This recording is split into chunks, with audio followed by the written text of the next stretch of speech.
Good evening and welcome to Poland Daily. I'm Nicholas Richardson and these are our stories.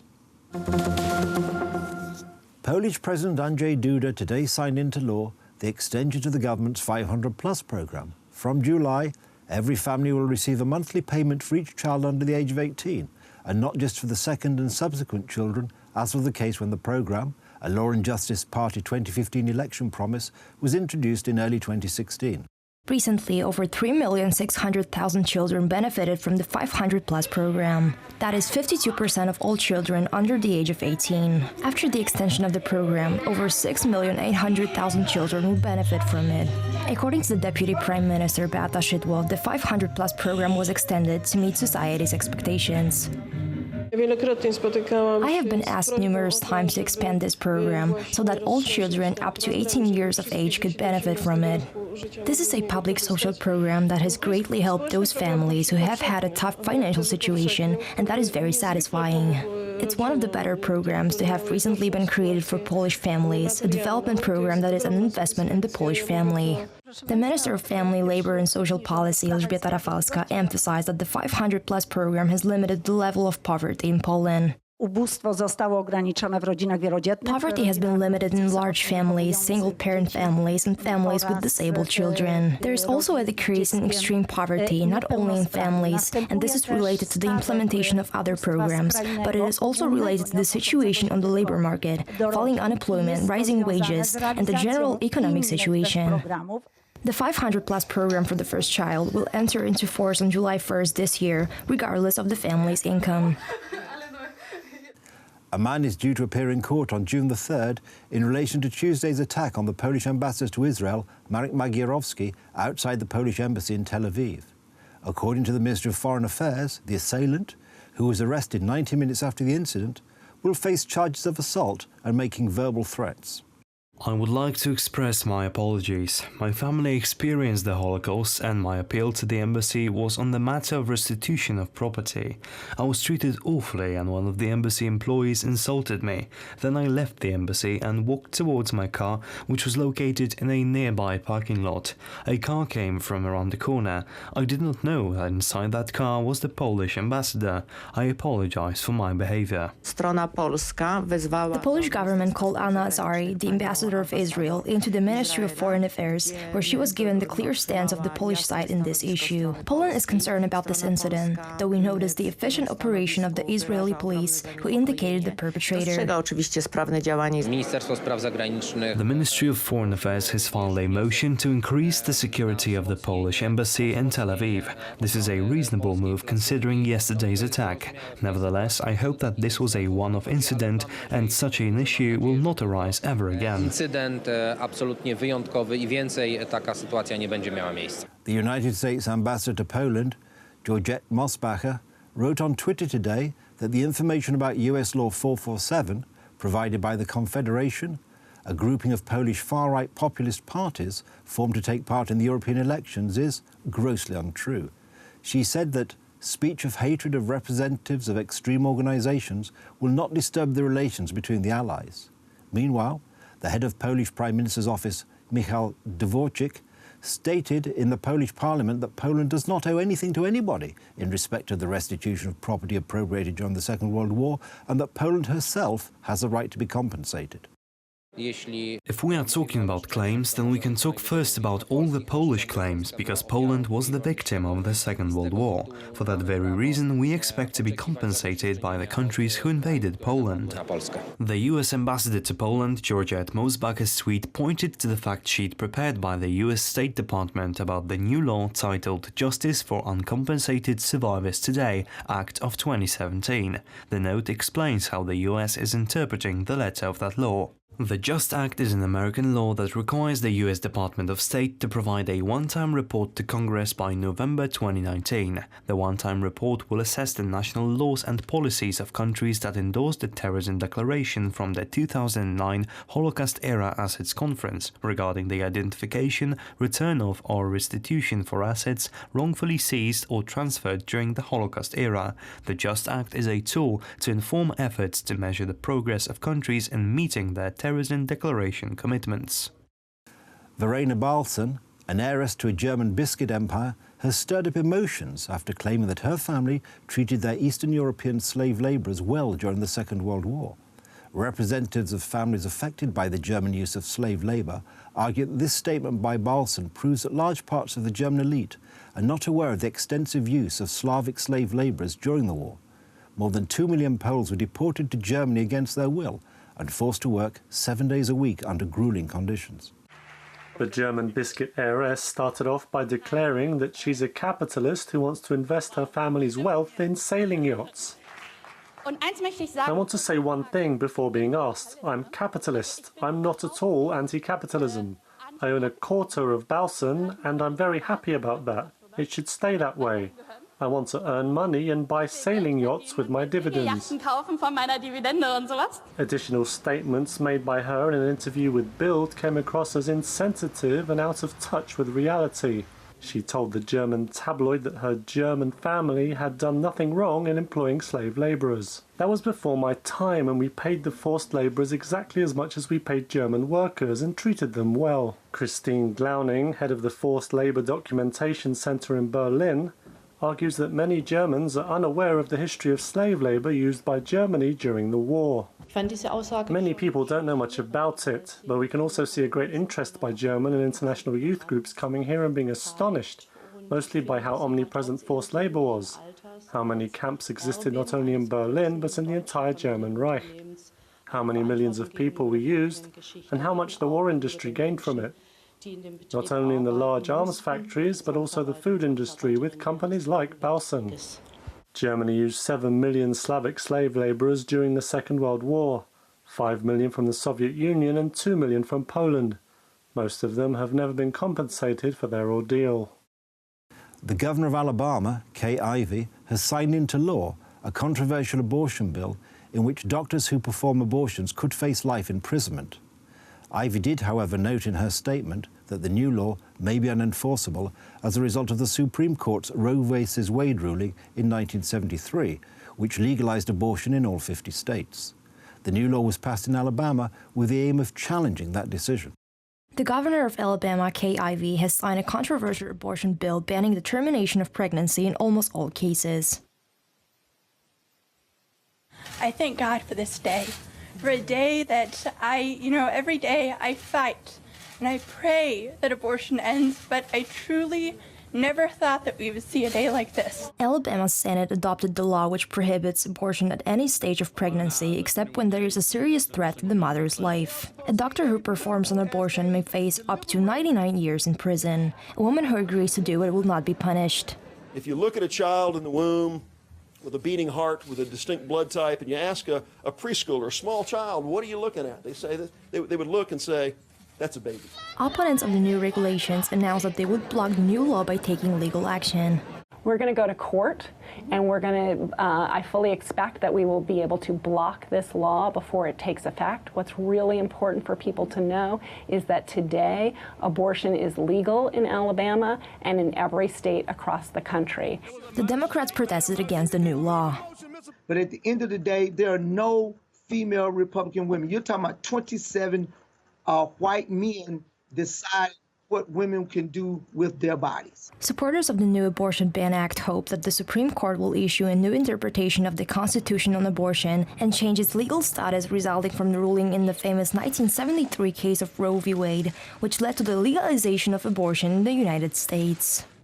Hopefully get to the Supreme Court and have them revisit the actual decision, which was, is the baby in a womb a person? In recent months, anti-abortion laws have been made stricter by states such as Kentucky, Mississippi, Ohio, and Georgia. The new law in Alabama will come into force in 6 months. In this way, Alabama has become a leader in protecting the lives of unborn children in the United States. That's the news. Thank you for watching. Stay with us for the weather, business, and more programs. But from me, it's have a good night and a better tomorrow.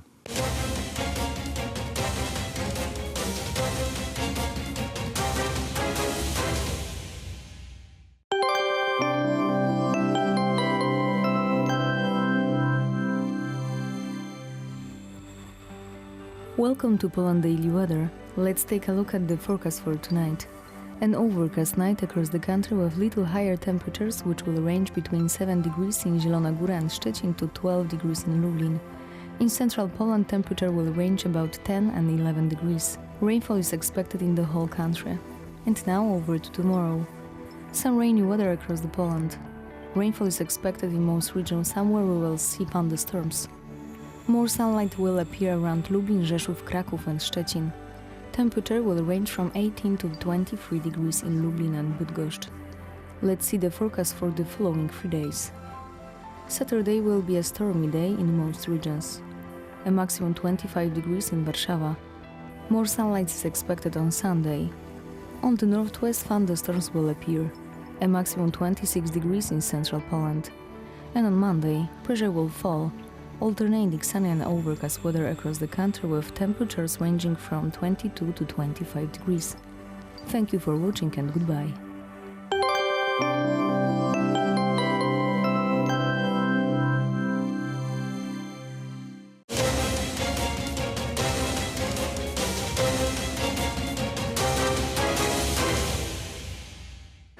Poland Daily Business Edition, tonight at the European Economic Congress in Katowice.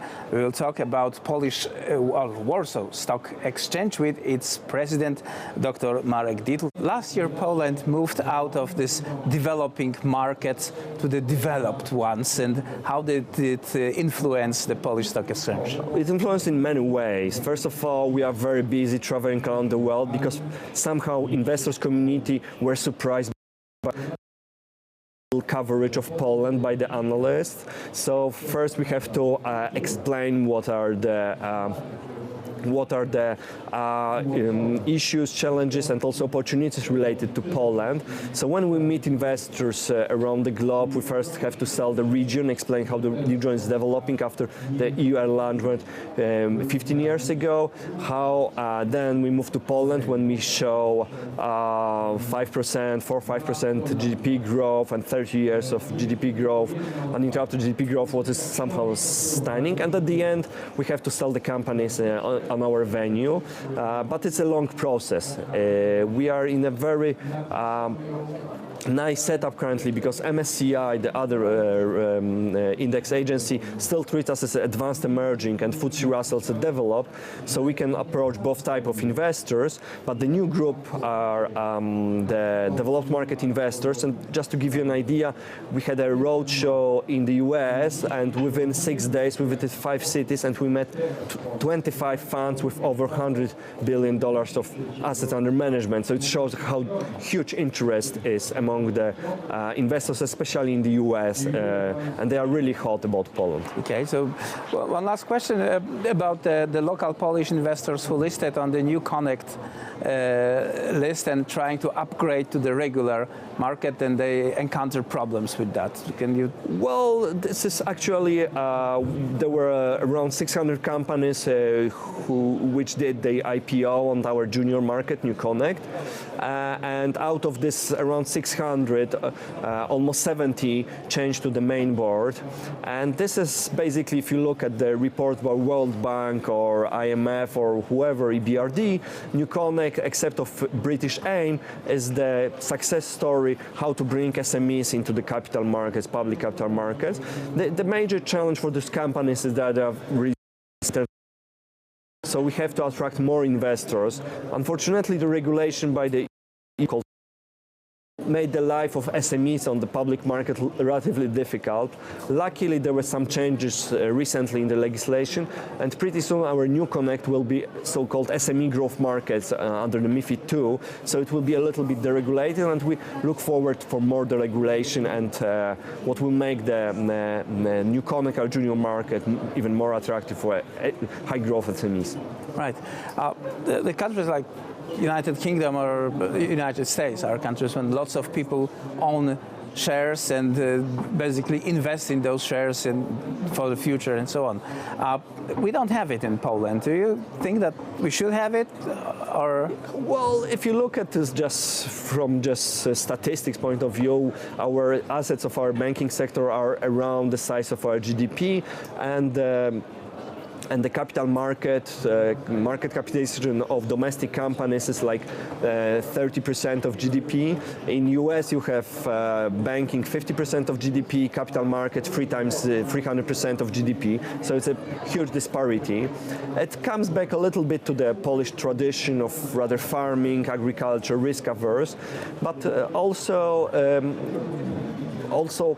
there is still limited foreseeing about the future of the pensions. That's why the Polish government outlined a new program for private pension funds, which are default but voluntary, and it will be rolled out at the beginning of July this year, and we will see what will be the percentage of employees participating in that, but it's a huge change for the Poles to get second or extra retirement money from the capital market, and this participation through this program will increase the total participation of the retail or individual investors in our stock exchange. This will be the program that will fix the faults of this old OFE or otwarte fundusze emerytalne. This old system, the first wave over-regulated, and they did not contribute, and the fees were excessive, and now it's learning by doing process. The new program addressed the issues with the old program, and I'm quite convinced it will be more successful than the procedure. Okay, so fingers crossed. What is the most important thing that you are expecting this year? Is the program you just mentioned, or? Yeah, for us the most important project is crowdfunding platform and digital asset trading. That for sure. And the second most important is technology. We are investing heavily in technology, and first technological product which will be sold outside of our capital group will be also ready this year. So a lot of things happening. Crowdfunding platform sounds exciting. Do you already have a name for it, or is this?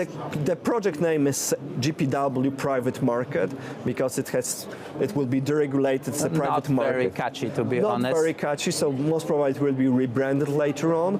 But it shows in the design. It shows that it will be deregulated like a private market, but it allows some trading through the tokens and smart contracts. So it's we are up to the speed with other major stock exchanges. Okay, so we are looking forward to this development, and hopefully you will be more often guests of our program with some. I would love to. Okay, Just looking forward to your invitation. That is set. Marek Dietl, President and CEO of Warsaw Stock Exchange, was our guest for the first time, but not the last one. Certainly.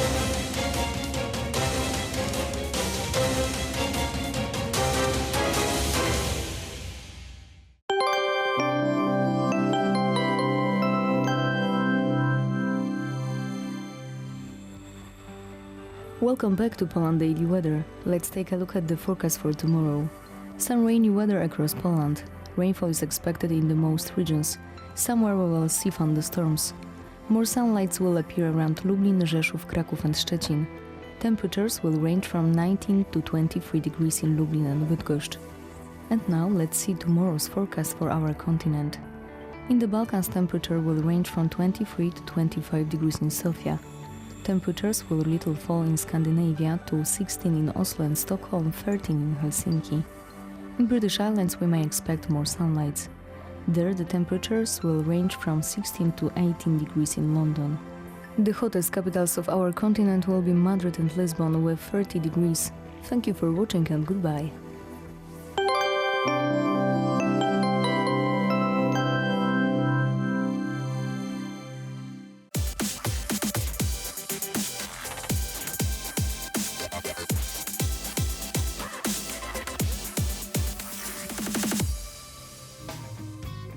Daniel likes big challenges, even those that overwhelm him. When he decided to ride a bike from Sydney to Szczecin, he had no idea how much time, money, and sacrifices this idea would cost him. And it cost him a lot. He miscalculated almost every aspect. Although he collected material for more than one book, so far he finished only the first one.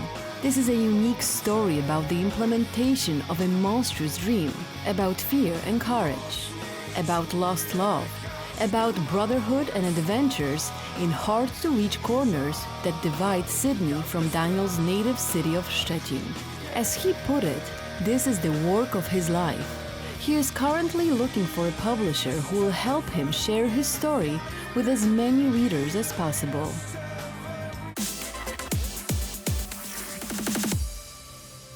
Hello and welcome to Poland Daily Culture. I'm John Carter. And on today's episode, we're joined by traveller, adventurer, cyclist Daniel Kotoy. Welcome to the show. Good morning. Good morning. So, Daniel, we'll start off by introducing the fact that you have been riding a bicycle from Sydney, Australia to Szczecin, Poland.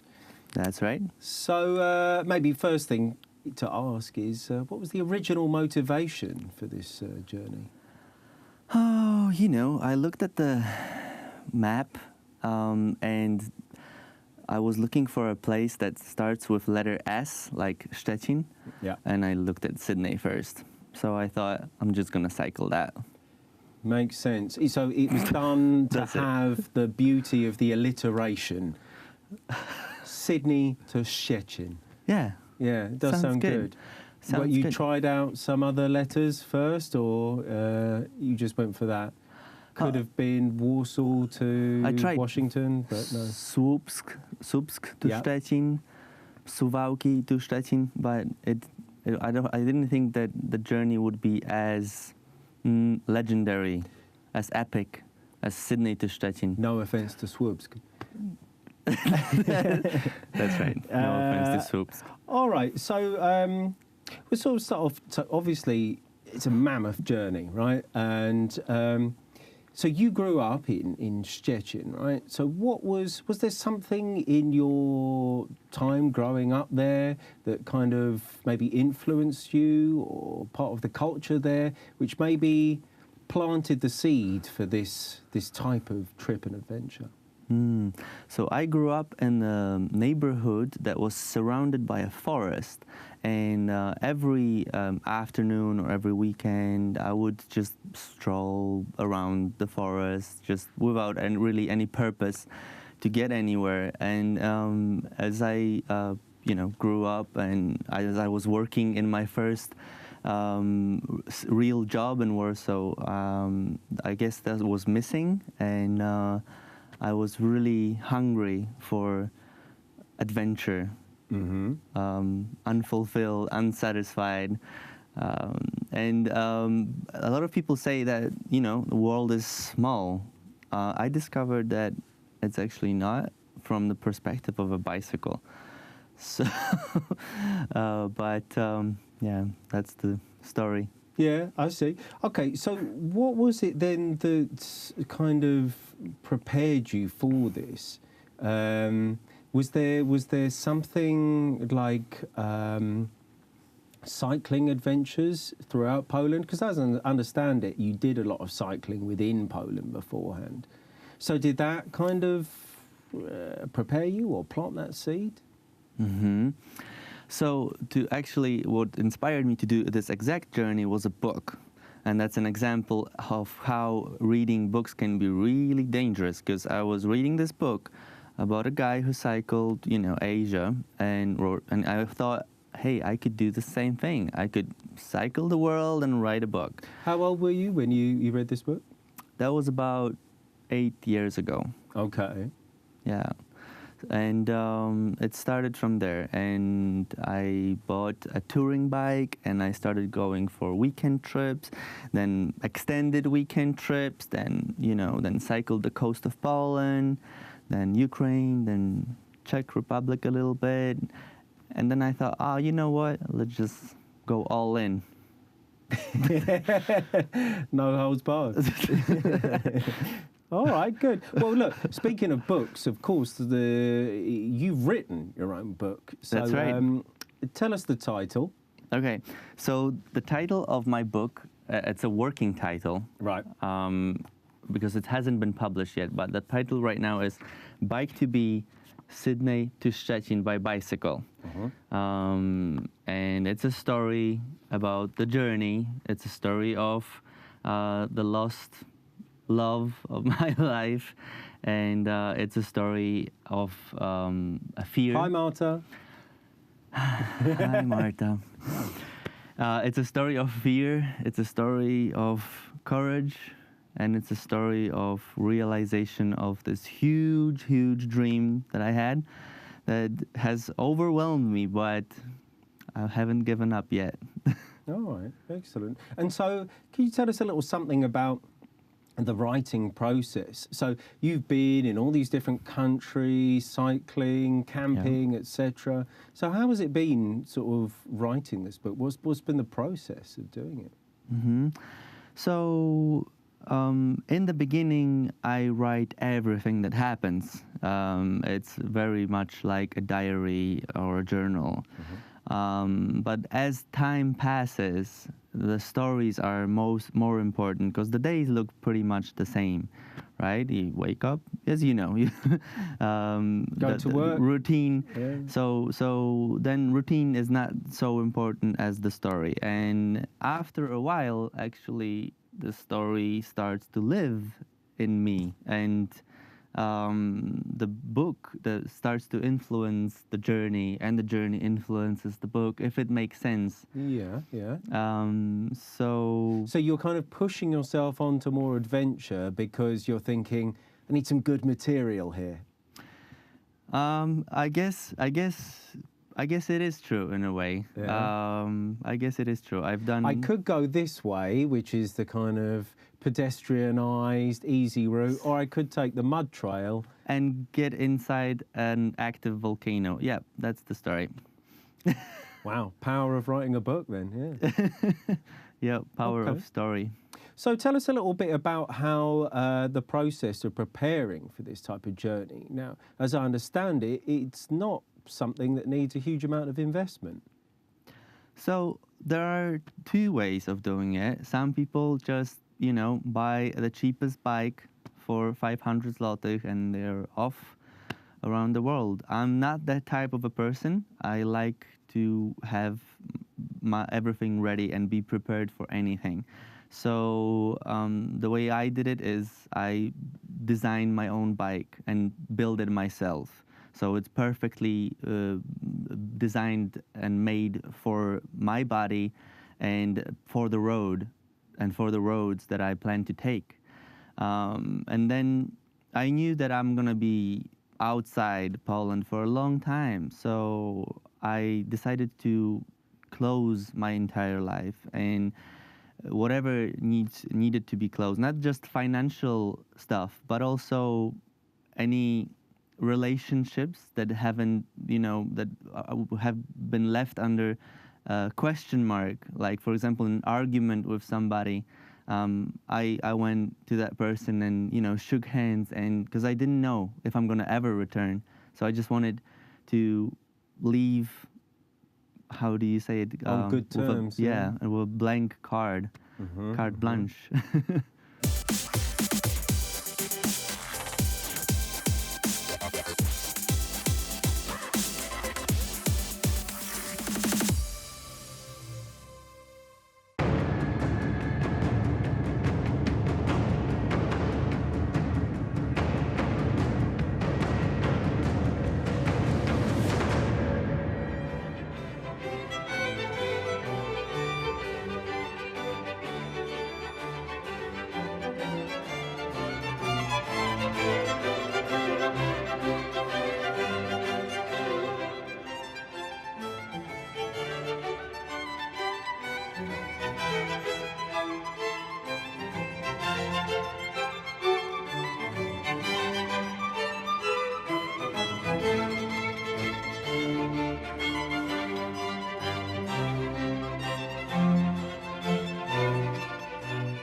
Ladies and gentlemen, welcome to Poland Daily History. I'm your host, Benjamin Lee, and today we are here at the Łazienki Royal Park, a special place in the center of Warsaw, the heart of the city. It has many historical events that transpire throughout Polish history, a lot of historical buildings and wonderful places to behold. Thankfully, the place survived the war and was able to provide a place for generations to admire. Together with our guest, we will see all these beautiful places such as the Royal Theater, the palace on top of the water, and even more. Join us in Poland Daily History, and we will take you on an adventure.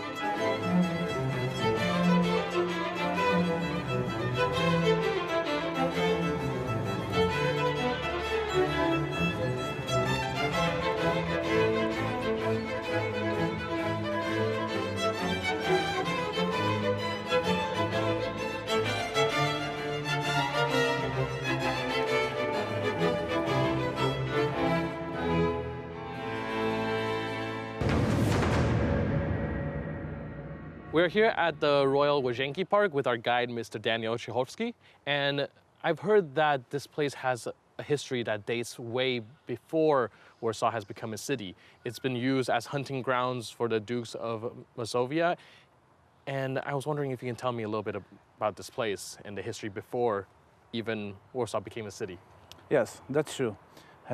This area belonged to the Dukes of Mazovia, and they had here one of their wooden residence, wooden burg. Yeah. Nearby was the village called Jazdów. This is why at the beginning this place was called Jazdów. And here the wooden burg was protecting the passage through the river. And the burg was allowing to collect the taxes from the merchants which wanted to pass the river. And the first documented information about this area comes from chronicles in 1262. 1262. Yeah. It was an attack of the enemy troops, joint Lithuanian and Principality Galicia of Landomiria forces against the Dukes of Mazovia. And one of the branches decided to attack the fortress here in the Jazdów. Unfortunately, at that time, in the fortress, in the burg, was the Prince Duke of Mazovia, Siemowit I, with his oldest son. The burg was quite good prepared for the siege, but unfortunately one of the townspeople betrayed the prince, and the enemy troops could enter to the fortress. During the battle, the Prince Siemowit was killed, and the oldest son was kidnapped. So I can imagine that this place is not always so well constructed. As you told me that this place dates back to 1262. They were being used as hunting grounds for the royal dukes. I was wondering, what are their activities here? How does it look like? Because this is not built in one day, right? Yes, it was a huge forest with the big old trees, like, for example, the oaks. And it was filled with the full of the wild animals. Wild animals. So dukes, they could come here, and in the wild nature, they could enjoy it during the hunting time. You just mentioned to me that this place is used for the Dukes of Mazovia as a hunting ground, and I was wondering what animals do they hunt and what kind of environment this is back in the day. First of all, it was the part of the primal forest, which was starting in today's Germany and ending in the Russia lands. So it was a huge and deep forest with all white kinds of animals. And the most popular huntings were on the European bisons and the bears, for example. Bears and bisons. Yes. I would imagine they were like very big game, good for like trophy hunting, and probably a very prestigious game to hunt. Yes, the biggest animals were the most popular because thanks to them, the hunter could prove his valor. So after 1262, a little bit after the events that transpired that you were talking to me about, what are the chronological things that happened in this park? And did the Dukes of Mazovia keep the park, or did they change hands? 20 years later, after 2062, I mean now in 1282, Dukes of Mazovia rebuilt again the burg. But during the civil war between the brothers, the burg was destroyed, unfortunately, again. So after the death of the older brother, the youngest brother, Prince Bolesław, he unified the entire Mazovia into one hand. And he decided to remove his residence, his burg, from the Jazdów to the today's Warsaw. He built their residence and he located there a small town nearby the residence walls. What about this place, the park? And this park was still belonging to the Dukes of Mazovia, but since the second half of the 14th century, Dukes of Mazovia were forced to pay the homage to the Polish kings. So officially, the liege lord of this land became the Polish king, but the Dukes of Mazovia has these lands like the vassals of the king. I see. And The next very important date is 1526. 1526. Yeah, it's the beginning of the Polish Renaissance. When the last female Duke of Mazovia died, and it allowed to the King of Poland, Sigismundus III, to incorporate directly to the Kingdom of Poland the Mazovia lands. Sure. And after the death of the King Sigismundus, because the Yazdów was the center of his royal essentials, after that time, when he died in 1545, inherited this land his wife, Queen Bona Sforza. And she, 5 years later, in 1553, she decided to build here her summer residence. It was the first royal, not duke, but the royal residence here in this area of the park, today's park. So that would be the events that unfold the whole place and turn it to what it is today. In some way, yes, but it was only the beginning of the process. So you told me Queen Bona did a really good revamp of the place, and I was wondering if there are any other people that have lent a hand in building what it is today. Yes, the next owner, the daughter of the Queen Bona, Queen Anna of Jagiellon, she inherited these lands after her mother, and she decided to build here a normal, of course wooden, but normal all-season residence. Later, this place, at the end of 16th century, after the death of Anna of Jagiellon, inherited her nephew, again a king, Sigismundus III. And he decided to build here at the escarpment the first brick castle. And the beginning of today's Ujazdowski Castle are from the time of the King Sigismundus III. Oh. Later, his youngest son, John II Kazimierz, he decided to give it these lands with the castle as the perpetual lease to his chamberlain Theodor Denhof. Denhof had a daughter, and after her marriage, he decided to give this perpetual lease to his son-in-law, to the Prince Stanisław Heraclius Lubomirski. It was in the second half of 17th century. So then we know that it's after the 17th century that the structures, the actual functions of the royal bath is being constructed, and traces of it can even be seen today. I was wondering if you can tell me who is responsible for building these amazing structures. Yes, the Prince Stanisław Heraclius Lubomirski, he brought here one of the most famous architects and engineers of that time, Tilman van Hammeren. He was from Netherlands, and he came to the Poland to work for the royal family and later for the biggest nobles in the Polish-Lithuanian state. And Tilman van Hammeren designed a few buildings for the prince here above the escarpment. It was the pavilion of bath, which inside were a few rooms. For example, the bathroom. In the bathroom were two tiny taps sunk into the floor, and they were used as a normal bath times. Another room was for the resting. In the center was the fountain, and it was used as the salon and the dining room. And from the other side there was a sleeping room for the prince. Also, Tilman van Hammeren built for the Prince Lubomirski a hermitage, a small house where prince could spend time alone, outside of the humble and the noise of the Warsaw court. Right. So yeah, you'll spend the rest of this time taking me to see all these interesting places, and we'll talk more about it? Yes, of course. Awesome.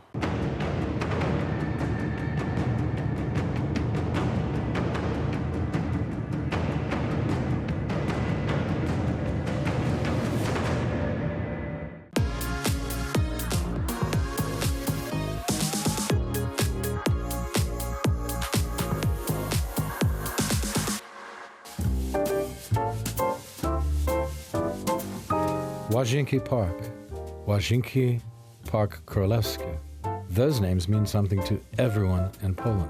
This green expanse is inseparable from the history not only of Warsaw, but of the country. It is here that leisure time is spent by families, friends, lovers, students, and sportsmen. It's a park for everyone, but it didn't start out that way. It started out as the very special province of the Lubomirski family. Later, King Poniatowski made the park his own, and it was really during the late 18th century that the greater proportion of buildings were constructed. There is the Palace on the Water, of course, a classic building of its kind, not only in Poland, but in Europe. The palace seems to float on an island in its reflecting pools. Meanwhile, the 70-odd park is a conglomeration of forest and lake and sculpted gardens, dominated on one end by the ancient Ujazdowski Castle and on the other by the Belvedere Palace, the residence of the president. The park remains the greenest spot in any city in Poland, and as a park comparable to the best of those in any capital in Europe. So sit back as Poland Daily Travel takes you for a tour of the highlights of Łazienki Park in the heart of beautiful downtown Warsaw. Poland Daily Travel brings you the best and most comprehensive programming about travel in Poland that you're ever likely to find. Watch Poland Daily Travel and like us on YouTube, and if you really like us, subscribe. So let's watch A Walk in the Park with Poland Daily Travel in Łazienki Królewskie in beautiful downtown Warsaw.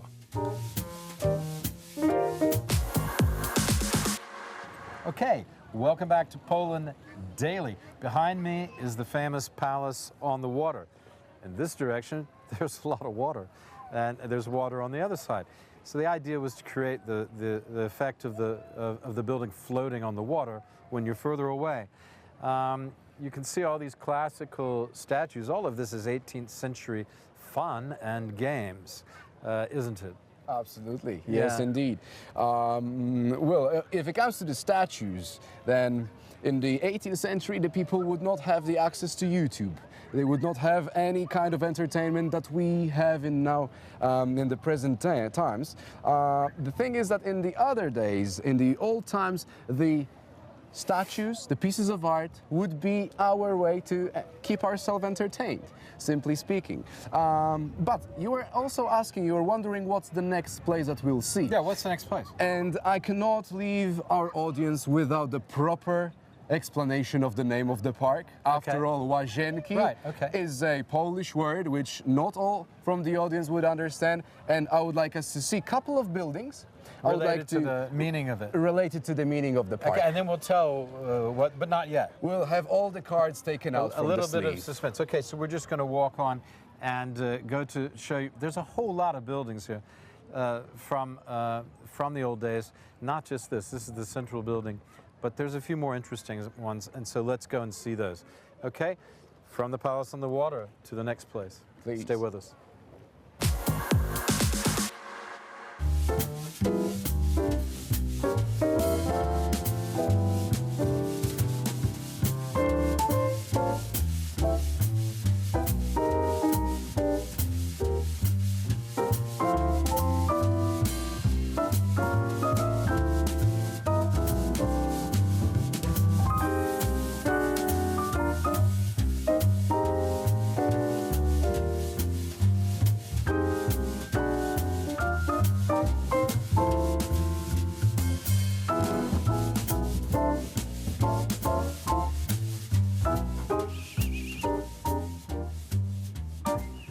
Guys, I think that she is eating already. Simply, she's already having what she wants.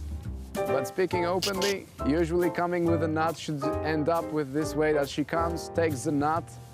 Even if you'll be standing, then she will climb up the leg, even reaching the height of the shoulder, if necessary, to get her little treat. Come on. Yeah. Oh. Come on. Yeah. Want a little nut? Yeah, there it is. Oh. Success, right? And then another great thing that they do, they take they dig it, they hide it. They hide it, and yeah. then forget Where it is. Yeah, exactly. So this is a little charming and funny thing about this Well, nobody creature. said his squirrels were geniuses. There are no expectations. No expectations. Of such level coming. It's just raw action. Yeah. Raw action. I promised wildlife in the park, and that was it. There's supposed to be peacocks, but we cannot find them. Usually this place, there's a lot of peacocks around here, and they're screaming very loudly.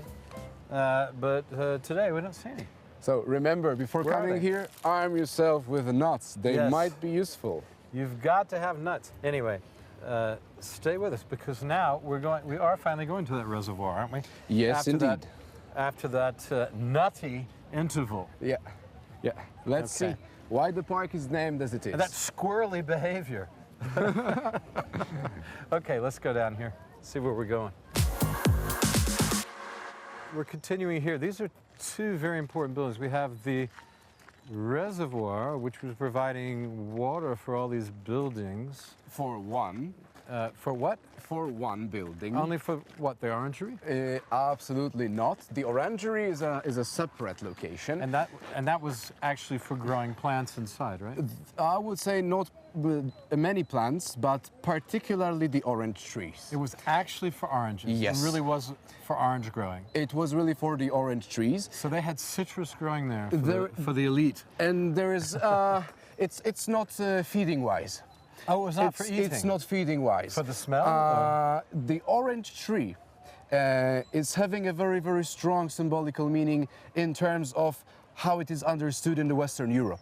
And if you are an Italian lord and I'm coming from the southern part of France, then it's only natural for us to, with climate-wise, to have a orange tree orchard at the, let's say, edge of your villa, one could say. Okay. The thing is that why oranges?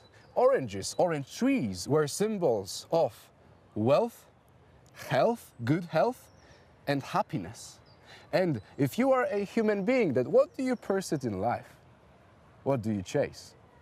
Health, wealth, and happiness, right? Being young and powerful. The thing is that if you were a wealthy lord and you would like to compete with all the other Western wealthy lords, like you're from Italy, I'm from France, right? Then the Polish king in here, he would not have a chance to have an orange tree orchard. This is why he would need to invest his money to have a proper greenhouse.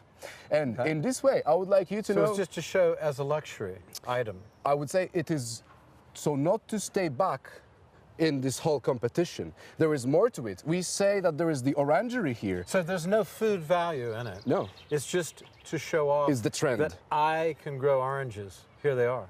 It's more of a trend. I have a very, very orchard of mine, like you do back at home. And so I have oranges even though they're not grown in this climate. Absolutely. That's Yeah. the point. That's I the can point. grow oranges too. But also chasing the interesting. symbol. Beyond all of this together, I would like you to know that it was very, very in fashion to have a palmery in this way as well. Palm trees. Palm trees, exactly. Right. Yeah. So it's not only in this park. Palmaria, yeah. Right. It's okay. Poland-wise. If you have money, the orangery, the palmery are regular stuff for you. Okay. But except from all of that, there is also one little building here that we would like to spread what's this some building information. over here? Is that the that's the reservoir, the water place? That's the water tower, storage, water reservoir. And this is, by all means, unique for whole Poland for the time that it is made. I would like you to know that Which is the 18th century again? Which is the 18th century, Yeah. 1764. We should link this date with the moment that the park is created. Aha, okay. Yeah, and then you've seen the palace on the water, and there is one thing that we did not mention because right now it's good to say it. Right. Inside this place, inside the palace on the water, the king used to have a Roman bath. This is very, very important. And this is the reservoir here. And this is the reservoir here. okay. So there is a very, very important thing to explain. Let's keep walking over to this. This is an amazing building Absolutely. here. Yeah. Where they were growing their oranges. Yeah. This was the place, yeah. Just let's say to finish up the reservoir thing, the reservoir would gather the snow in winter. So then later on, to create a natural water supply, and this water was supposed to be brought to the Roman bath So to provide a peaceful moment of conversation for the king and his guests.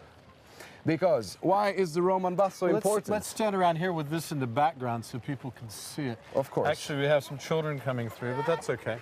That's please, okay. Please. It's okay. You can bring the children through. Yeah. It's all right. This is a place where you get a lot of tourists coming and Absolutely. school parties Absolutely. coming to... I would say this is the park to visit if you have family and friends. Bless you. Touch of hay fever, folks. Na zdrowie. As you could hear, a little participant is also there. Nice teacher. Okay, so anyway, this is the orangery. As we were saying before, they would actually grow orange trees, but not to eat. No, not to eat. Not to eat. It's only status. Status, and also a little bit of prestige. But the orange blossom also has a very nice smell. It wasn't for that? Absolutely. Well, I love oranges, if you're asking me. Yeah. But the king particularly would not grow them, nor for the smell, neither for the taste, just for the symbol of what the oranges are bringing. Power.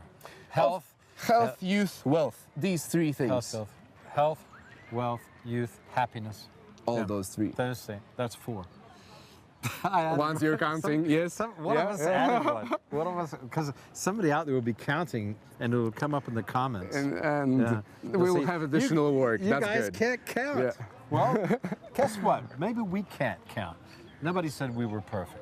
Yeah, after all, I'm a tour guide, not we're the last people to not say a that. scientist. You know that. Look at the kids looking in the fountain. It's amazing. A classy You show thing. kids water on a nice day, and they love it. That's the best thing. Anyway, that's the orangery. Where are we going next? We're going to go talk about some famous people, right? We are going to talk about some famous people. We're going to talk about the most well-known Polish pianist by far born. Okay. Be right back. Poland Daily. Stay tuned, as always. Like us on YouTube. Subscribe if you're one of those people who just has to subscribe to really great stuff. We'll show more of interesting information. Stay tuned. I agree with him.